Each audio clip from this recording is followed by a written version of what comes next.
When Elon Musk visited a Phoenix Veterans Hospital, he never expected to meet Marine veteran Marcus Rodriguez, who had lost both legs in Afghanistan but built the world's most advanced wheelchair in his garage. What Marcus had created with determination and ingenuity would challenge everything Elon thought he knew about mobility technology. The Arizona sun blazed mercilessly over Phoenix as Elon Musk's black Tesla Model X pulled into the parking lot of the Carl T. Hayden Veterans Affairs Medical Center. It was a scheduled visit, part of Tesla's initiative to explore partnerships with veterans organizations for sustainable transportation solutions. But what Elon would discover inside would go far beyond anything he had planned. Dr. Sarah Mitchell, the hospital's chief of rehabilitation services, greeted Elon at the main entrance. She was a woman in her 50s with kind eyes and the confident demeanor of someone who had dedicated her career to helping veterans overcome seemingly impossible challenges. "Mr. Musk, thank you so much for coming," Dr. Mitchell said, shaking his hand warmly. "Our veterans are incredibly excited to meet you. Many of them have followed your work with electric vehicles and space exploration." "The pleasure is mine," Elon replied genuinely. "I have tremendous respect for our veterans. They've sacrificed so much for our freedom." As they walked through the hospital corridors, Dr. Mitchell explained the various programs designed to help disabled veterans regain independence and purpose. They visited the prosthetics lab, the physical therapy center, and the vocational rehabilitation wing, where veterans learn new skills to transition back into civilian careers. "We have someone special I'd like you to meet," Dr. Mitchell said as they approached the hospital's innovation center.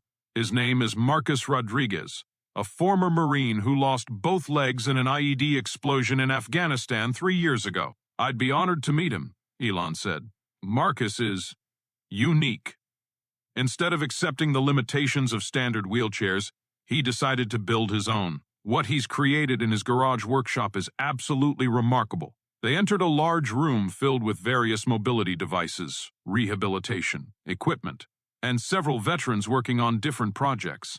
In the far corner, Elon spotted a man in his early 30s with short-cropped black hair and intense brown eyes, working on what appeared to be an extremely sophisticated wheelchair. "Marcus," Dr. Mitchell called out, "I'd like you to meet Elon Musk." Marcus Rodriguez looked up from his work, and his face immediately broke into a wide grin. "No way! Elon Musk? For real?" He rolled over in what Elon initially thought was a conventional wheelchair, but as Marcus approached, it became clear that this was anything but ordinary.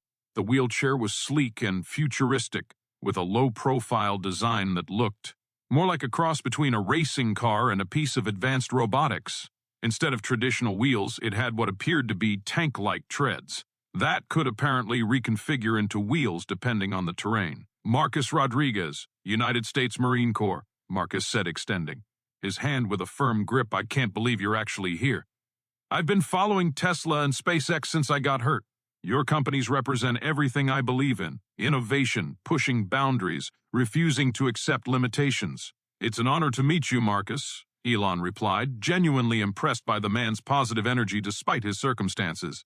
"Dr. Mitchell tells me you've built something special here." Marcus's eyes lit up with enthusiasm. "Would you like to see what I've been working on?" "I call it the Phoenix. Seemed appropriate given where I live and what I've been through." For the next hour, Marcus demonstrated his incredible creation. The Phoenix wheelchair could transition seamlessly between wheeled mode for smooth surfaces and tracked mode for rough terrain. It could climb stairs, navigate sand and gravel, and even handle steep inclines that would stop conventional wheelchairs cold. "The power system is inspired by Tesla's battery technology," Marcus explained, showing Elon the sleek battery pack mounted beneath the seat. "I managed to acquire some damaged Tesla battery modules from a salvage yard and rebuilt them into a custom configuration. The chair can travel over 50 miles on a single charge." Elon examined the engineering with growing amazement. "Marcus, this is incredibly sophisticated. The motor control systems, the adaptive suspension, the regenerative braking. This rivals anything our engineers have designed." "I had a lot of time to think about it," Marcus said with a slight smile. "When you're told you'll never walk again, you either accept it or you figure out how to redefine what mobility means. Tell me about your background. How did you learn to design something this complex?" Marcus's expression grew more serious. "I was a combat engineer in the Marines. My job was to solve problems under pressure, building bridges, clearing, obstacles, making things work when failure wasn't an option. When that IED took my legs, I applied the same problem-solving approach to my new situation. Dr. Mitchell added, Marcus has been working on this project for over 2 years. He's completely self-funded, using salvaged parts and working out of his garage at home. Can I see it in action? Elon asked. Absolutely, Marcus replied with excitement. Let's go outside. They moved to a courtyard behind the hospital where Marcus had set up an obstacle course. He demonstrated the Phoenix's capabilities with obvious pride and skill. The wheelchair climbed a set of stairs, navigated through sand and gravel, and even handled a steep ramp that would challenge many vehicles. The stability control system prevents tipping, Marcus explained as he maneuvered up a 30-degree incline, and the adaptive suspension adjusts automatically to maintain comfort and control. Elon watched in amazement as Marcus put the wheelchair through its paces. What's your top speed? In wheeled mode on flat terrain, about 25 miles per hour. I could go faster, but that seemed like a reasonable limit for safety. And the range? 53 miles in mixed terrain conditions, longer on smooth surfaces with regenerative braking. As the demonstration continued, a small crowd of hospital staff and patients gathered to watch. Many of them had clearly seen Marcus's creation before, but they seemed to enjoy watching Elon's reaction to each new capability. Marcus, Elon said when the demonstration concluded, what you've built here is extraordinary. Have you considered turning this into a business? Marcus laughed, but there was a hint of sadness in his expression. With what capital? I'm a disabled veteran living on disability payments. I built this because I needed it, not because I thought I could commercialize it. What if I told you that Tesla might be interested in partnering with you to develop this technology? Marcus stared at him for a moment, clearly unsure if he had heard correctly. Are you serious? Completely serious. Tesla has been exploring opportunities in mobility assistance technology, but we've never seen anything as advanced as what you've created. Your combination of military engineering principles with electric vehicle technology is brilliant. Dr. Mitchell smiled broadly. I told you Marcus was special. Over the next 2 hours, Elon and Marcus talked in depth about the technical aspects of the Phoenix wheelchair. Marcus had developed solutions to problems that Tesla's own engineers were still working on, including advanced stability control, terrain adaptation algorithms, and energy-efficient propulsion systems. The military taught me to solve problems with limited resources, Marcus explained.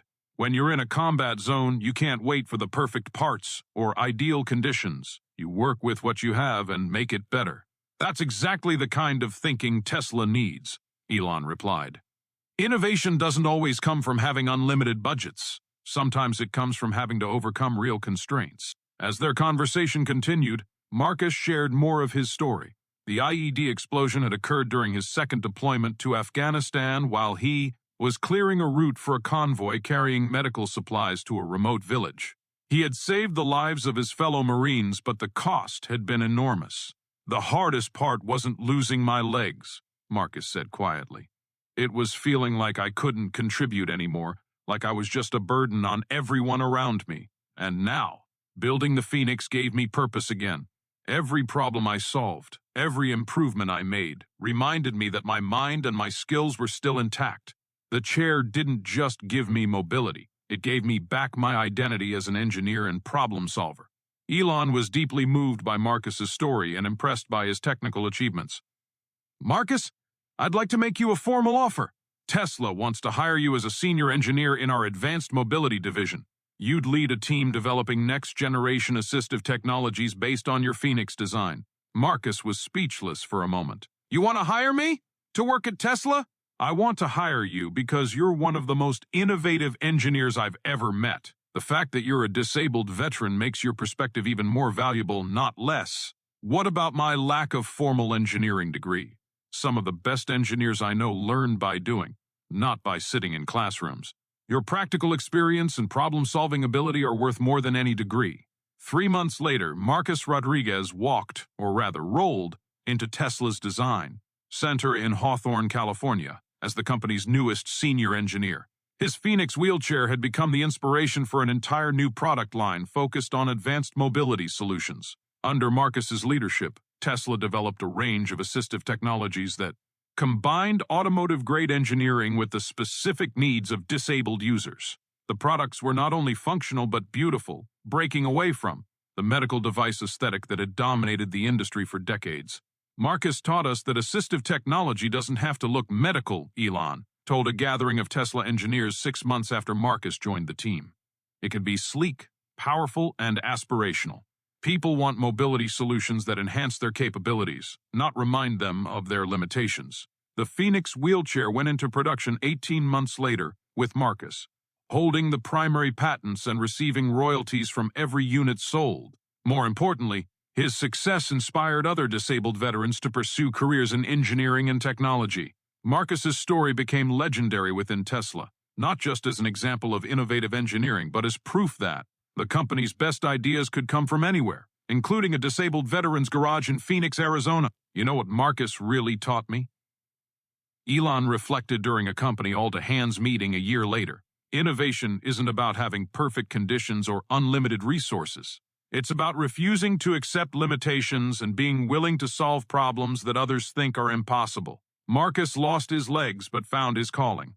He couldn't walk, so he redefined what mobility could be. Today, Marcus continues to lead Tesla's assistive technology division, developing products that have transformed the lives of thousands of disabled individuals around the world.